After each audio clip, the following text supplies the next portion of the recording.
Are you feeling the cost of living crisis? And maybe it means you're stuck in a job you don't like. So, really, you want to quit and make lots of money. How do you do that? Of course, here in our community, it's all about online businesses. So, today I've invited a very special guest, Steph, who has just achieved amazing things in the last 12 months. And she was in exactly that boat 12 months ago. And so, Steph, I want to say a big thank you for coming along to share your story today. Hi, Matt. Thanks for having me back on. It's a pleasure to Awesome. be here. Yeah, well, this has been an amazing ride, Steph, for you this year. And what I want to help our listeners today is we want to show them what you've done, how you've been able to escape the cost of living pressures, find your way out. But more importantly, Steph, how did you quit your job? Because you did it a little bit uniquely. And also some of the big changes that came with starting your own business. So well done. So if you're new to this community, Steph has been on our podcast, the Digital Investors podcast before. You can go and see her earlier interview. But this is the 12-month mark where Steph has achieved amazing things. She is now making $6,000 a month recurring. But most importantly, and what we're all really proud of Steph is she's bought her first business. So this is someone that has never been in business before, never saw herself as an entrepreneur. And yet within 12 months, she'd quit a job, started up a new business and bought a business as well. So we're going to unpack each of those and how she did it and wait till you see the lessons that you get out of this one. So Steph, again, thank you for being here. Thank you. Where did this all start? So, because this cost of living thing was very real for you and Jack, your husband, give us for those that haven't heard your story, give us a quick background 12 months ago. So I suppose it's not quite 12 months ago when we really felt we needed to make a change in our life. That sort of came a little bit earlier, just after my second born was born. Yep. Um, Yep. so I was a new mum again to a second little girl, and I had two babies under two. And at the time, my husband was a fly in, fly out worker. So, as any parent to young children, I'm sure will agree, it's very hard to have them that close together, but also Yep. having my husband That's away. Yeah. that's Liz and I, um, but and a lot of us. Yep. yeah, you think it's a good idea, and then you're living it, and you're like, wow, this was very close. I He was working away, and he worked away for my eldest's whole life, and then my second born came along, and it became very unmanageable at home for me. My mental health was like I was really suffering at home, and we always made the joint decision that if I wasn't coping at home, he would come home and find a different job. Now, anyone who knows fly in, fly out work, it's a very well paid industry. So that resulted in him taking quite a big pay cut to come home and support us as a family, but very well worth it to help me at Yeah. home with the kids. So a very important decision and a necessary decision, but it also meant that I had to go back to work. So I, at the time, was a high school teacher, and it meant that I needed to go back in a part-time capacity to work to supplement that income while we were within that transition period, which I didn't really want to do.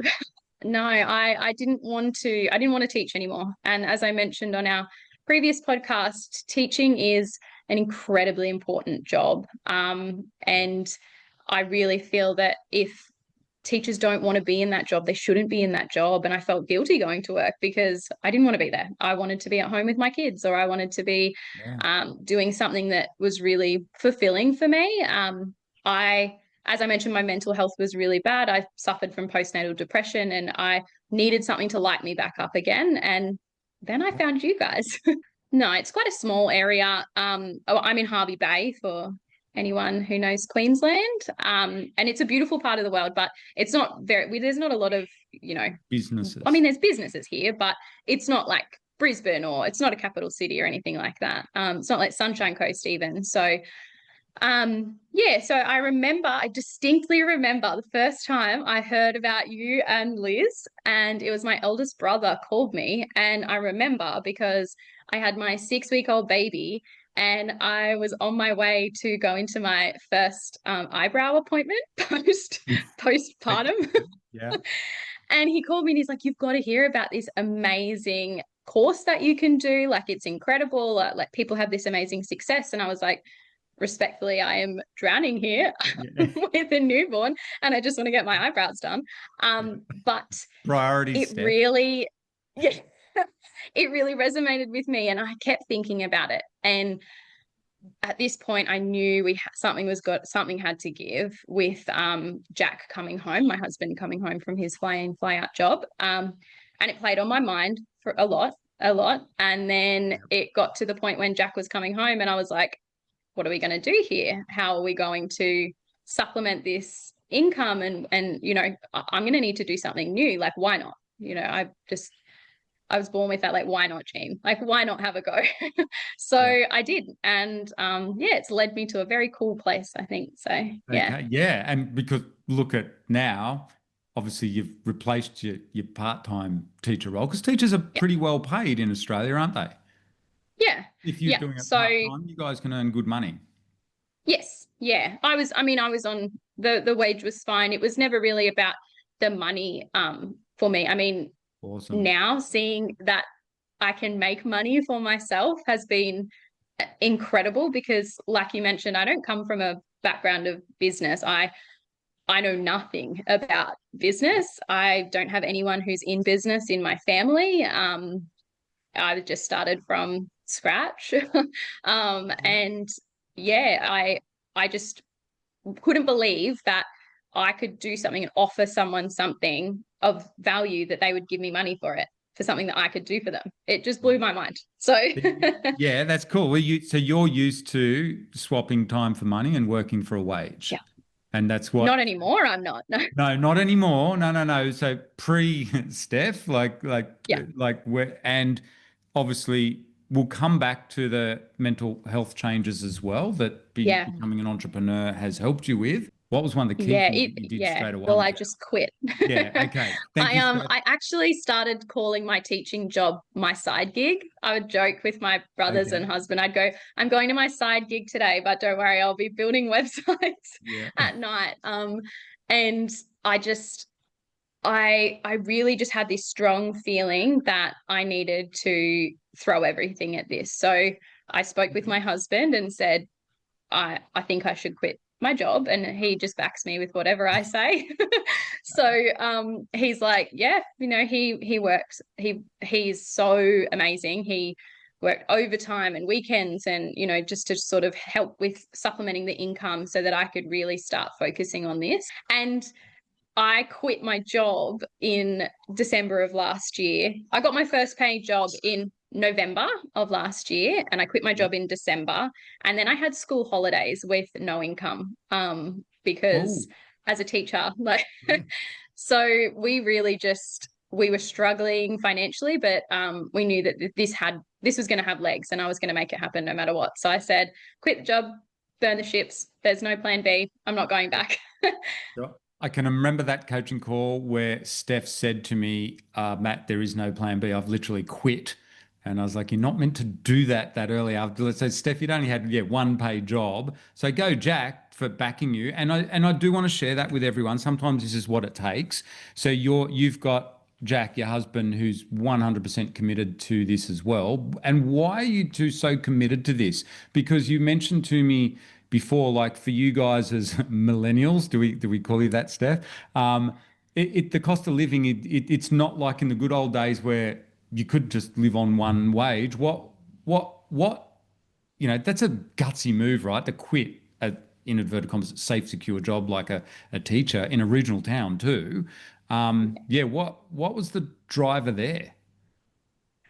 Oh, we just couldn't keep living in a way where it felt like we would wake up, go to work, come home, be exhausted, not have time for our kids, go to sleep, wake up, do it again. It just felt like every day was Groundhog Day. And I just thought, is this what I'm going to look back at in my lifetime and go, oh, yeah, I spent 30, 40 years at Groundhog Day?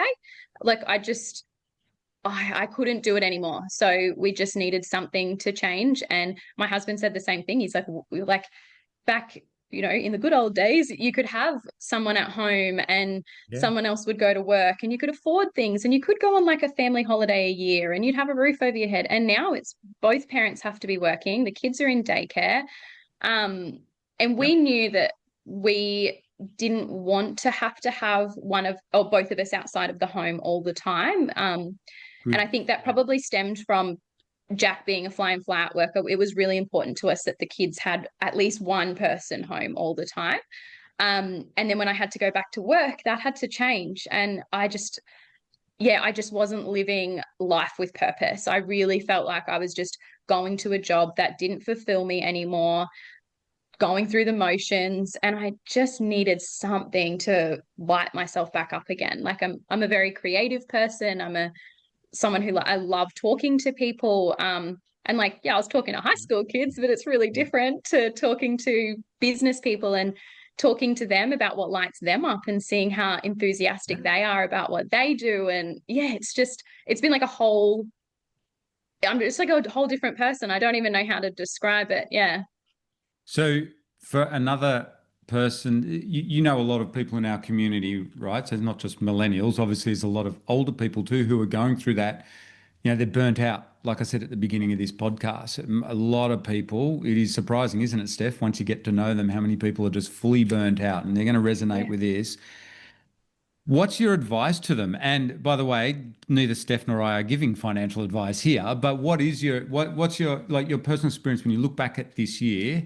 And that's what we're trying to help in this interview, if you're listening to this too, because we're going to go into some strategies. But what's your I guess immediate advice to someone who is struggling a bit and mentally too? Yeah. I think for me, the cost of not doing something was greater than the cost of taking this risk.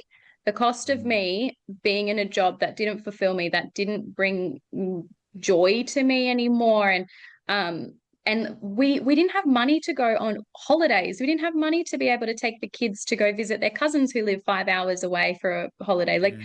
we just, it felt like we were really stuck on this hamster wheel almost of just getting by, just doing what we need to do. And there didn't seem to be that, like we couldn't really see a way out of that. And it wasn't until I had really listened to what you and Liz say and like started to reverse engineer like what is possible for us. So we came up with a figure in our mind of like, well, if I can just make this much money, and I think you actually told me about it on a coaching call as well. And Yep. you said this is what you've got to make. We need to reverse engineer that. How are you going to get that? How many clients is that? How many people do you need to talk to get that amount of clients? And I know Caleb has run an amazing webinar on the same thing. And that really Yep. stuck with me. And what really sold my husband on everything was when he realized that what we're doing it's not about money. Like, of course, it's about money for us to be able to have all these things we want, but it really is about helping people have what they want to. My husband's a very giving, generous man, and that to him just made him go like, "Oh, I can have what I want, and you can have what you want, and everyone can be happy." Yeah. That's what So yeah, like just Zig listening to Ziglar what you said and all Liz those say, years ago, how we yeah, teach Zig Ziglar, the more people we help, the more you get what you want.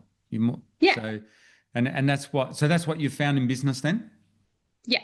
So I have found that I just go and talk with people and go, well, what do you do? And people love talking about their business. And I love hearing them talk about their business Ooh, because I yep. think, how cool are you to go and take a risk to try to do something for yourself too? And I think once you've done that, you realize what it takes, like the guts that it sort of takes to try and get something off the ground. And I know in my personal circumstances, there's been people who have sort of thought, why would you bother? Or I could never take that kind of risk, or you know, you're never going to make enough money, or there's no money in that. And I think it's been really cool to prove to myself that there actually is. And it's fun seeing other people do that too. I love talking to other business owners.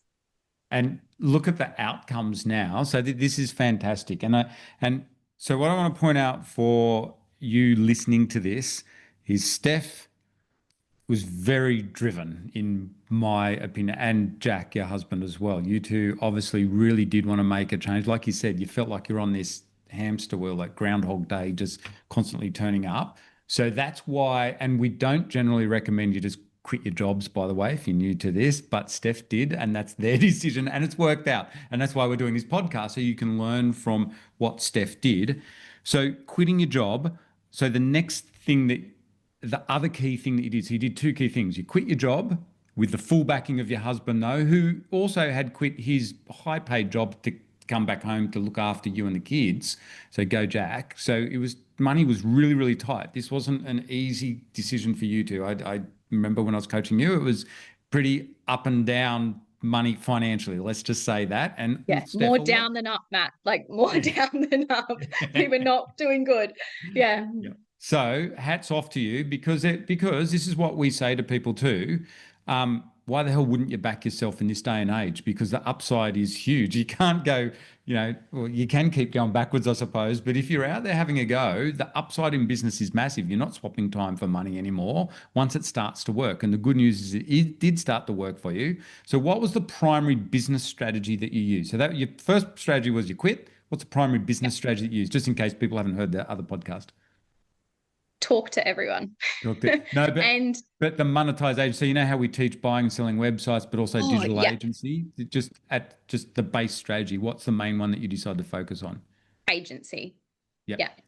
Initially, when I'd first spoken to my brother about it, he was like, oh, you could just buy a website. And of course, portfolio strategy is incredible. And I would love to do that. But I've really thrown myself into the agency side of things. And I think it plays more to my type of personality because I do love going and talking to people. Yep. Whereas I think I might not have stuck at the portfolio side of things as much as I have with the agency. Yeah, because it's Yeah. like forces you to show up and it forces Yeah. you to be this person that you don't always feel ready to be. But Yep. yeah, it's been good. Well done. And that's awesome. And I think you touched on something there. So, and like you said, Steph, you get to go around, talk to people, and make money. Doesn't get better than that, does it? And you help them grow their businesses. So that is pretty Yeah. cool. So you're building websites for people. And by the way, you build fantastic websites. And so you do an awesome job. Now, here's something that I do want to congratulate you on. And this is unique in our community, Steph. You you're in a regional area. A lot of people who listen to this podcast will know that most of us get their start when they do the agency strategy by joining formal networking groups and stuff. What was your strategy? You did something quite unique. I just started my own. Yeah, but you knew no one, did you, in No, business? You didn't know a single person. no, And no. so you literally did what we said, which is just walk the streets and start talking to business owners. Yeah.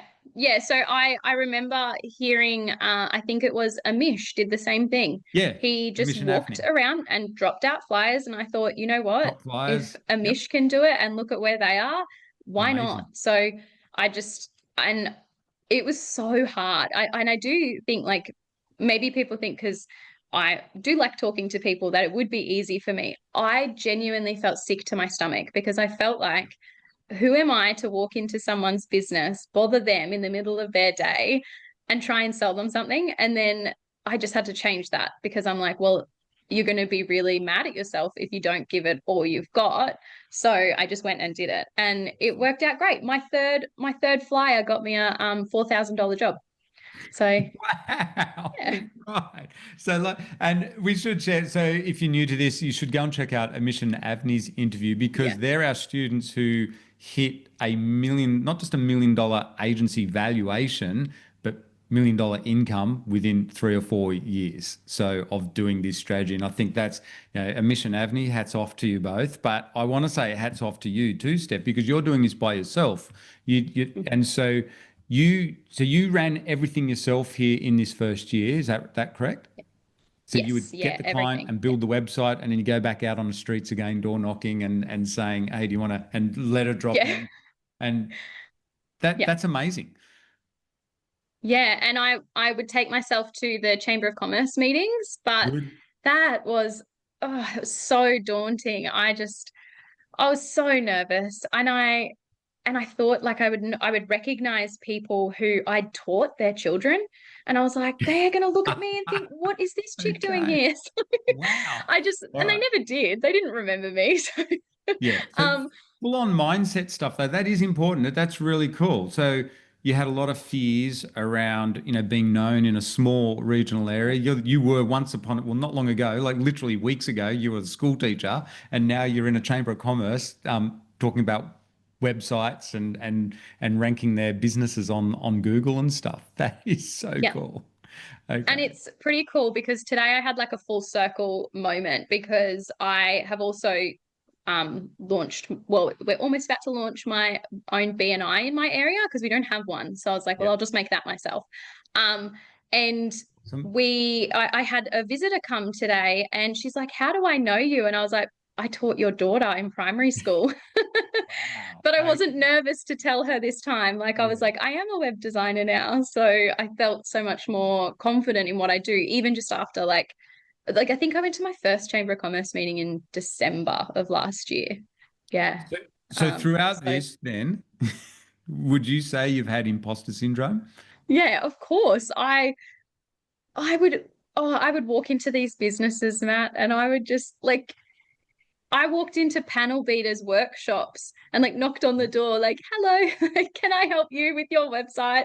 And I just had no Wow. business being in there. And I just thought, if you're not going to do this, then if you can't keep this promise to yourself, well, then you're not going to run a successful business. And I would just tell myself that, like, if if you are not willing to do these hard things now, I'm sure that you would probably be able to tell some stories of when business has been a lot harder than walking into someone's office and asking Yep. them if they want a flyer.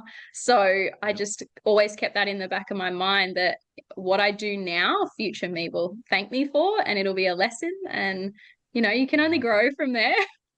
Yeah, well, you've done the hard things, and like, what's the saying? I've got it on our mouse pad here. Today I will do what others won't, so tomorrow I can do what others can't. Because now you are certainly kicking some big goals, Steph. Let's have a look at that. So Steph did do something very unusual here, which is never been in business before, never done sales, and just went out literally door knocking, cold calling, and dropping letter drops. She wasn't part of a networking group, had no networking group. It was only a year later that she's decided to join or start her own BNI. So well done, Steph. That is awesome. To hit the goals that you have hit is pretty remarkable in a regional area. I look across the whole champions community. Do you mind sharing with us? I'm going to put you on the spot here. And I know Champions hasn't quite ended yet, but Oh, let's no. just see, what have you earned this year out of Champions? I've earned over 60 grand and I'm Woohoo. very close to being on my way to my 70 grand goal. Wow. But, and I want to say by the end of Champions, I will be at Hit that. I'm going to put 70. that out into the universe. But yeah, that's the goal to, by the end of Champions, hopefully be at 70, but over 60 grand. Yeah. Over 60 grand. This is and share with everyone too, when did this all happen? Like, Matt's graph? Did it follow Matt's graph? Ooh. It certainly did. So I had my first paid job in November of November. last year. And then I sort of had little jobs trickle in and it was great because I was like, oh, I can earn a bit of money, but it was not, making us a lot of money. So you No. start to get a little bit nervous of like, oh, like we really need to make some money here. Yeah. And then from the 1st of July this year, I've made over 35 grand. So it just like went on the new financial year. So I'm And very excited to see what the next financial year has. Yeah. So oh, hell yeah. but it So did, it really did follow that. Like it's tricky. And then like it sort of it's gone. has had that. I don't know if like I'm up at the top of the graph yet though, Matt. I feel like No, I no, need you're to just on like, the inflection point. That's the good that's news, right. by the way. That's the good news. So this is Yeah. cool. And as we record this, we are now right at the very beginning of September. So really, it's just been July, August then. Yeah. So you're hitting those big months. That is pretty because I think everything's snowballed for you. You've done all the hard yards, the reps beforehand in terms of networking and stuff like that, and talking to people. So you now get referred leads, don't you? I've only ever had word of mouth leads. That's So cool. I've Yep. Oh, I had one business in town find me on Google, and I asked them, I'm like, how on earth did you find me? And they're like, you're on page one of Google. Right. um, so that was really good. And yeah, now it's word of mouth. And All word of mouth. I've broken outside of the Harvey Bay city limits. I've got a Bundaberg client who's actually There my you go. highest paid client now. Awesome. And that was still a word of mouth referral. So yeah. And Steph, I want you to share the challenge that I gave you, the financial challenge, because this is part of the mindset training, right? What was the challenge that I gave you and what did you achieve? The financial one. Well, you told me that before the summit, I think it was the summit or the boot camp, I think one it of was a the boot two, the camp. last boot. I Yeah, think it was final a boot boot camp. camp. Yep. You said you wanted me to make $10,000 and I made 35. All right. So next time I'm going to tell you because so for anyone listening here and for you, Steph, as well, one of the goals that works is we get people to that $10,000 a month. So then you can see that this works, right? And so you've got that under your belt now.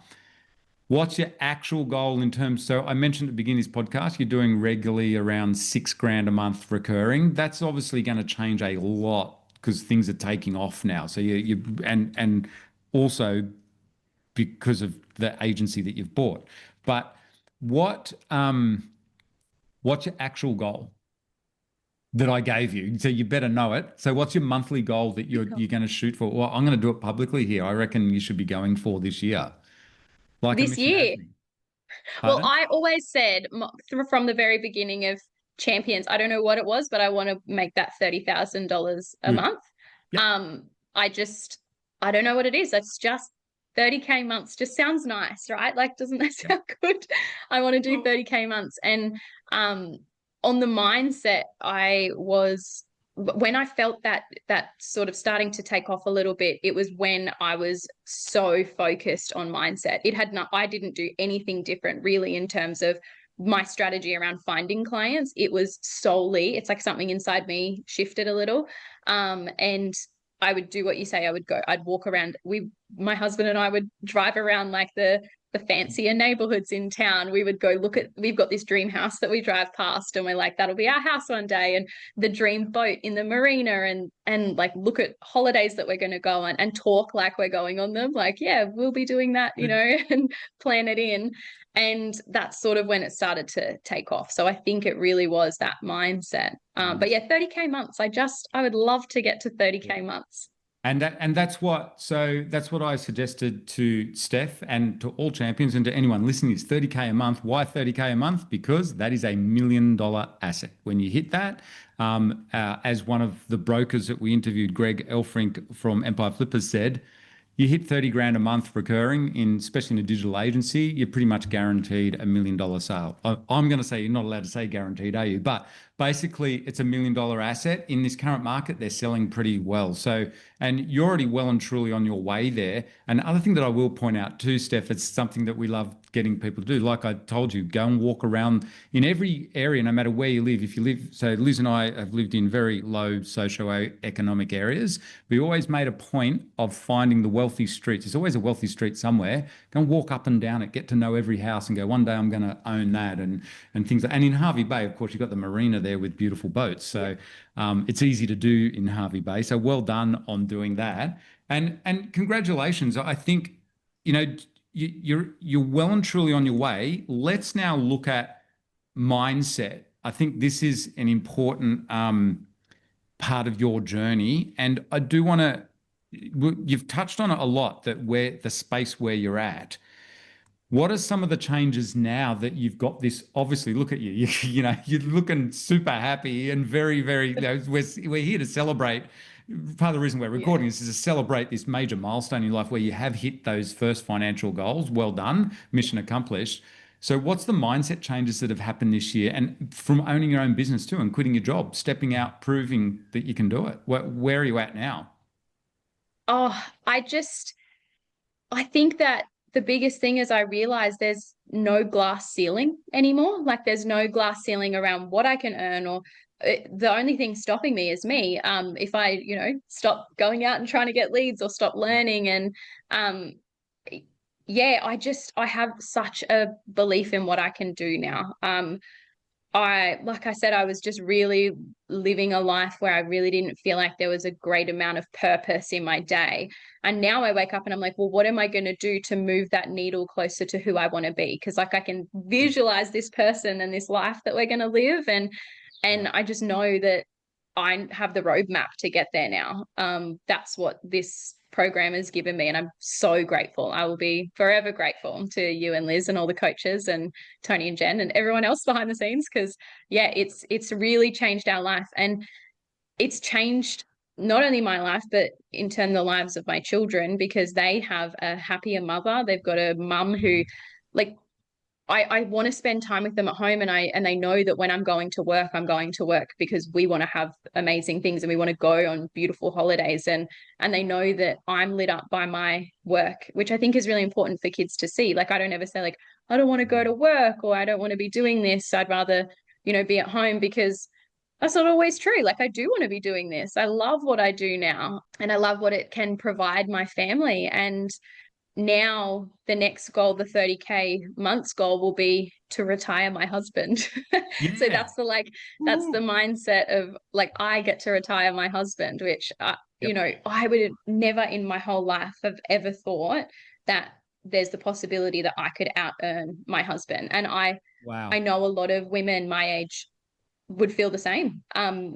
because once you've gone and had kids and you take that step back in your career and you're back on the bottom of the barrel, I suppose, for want of a better word, Yep.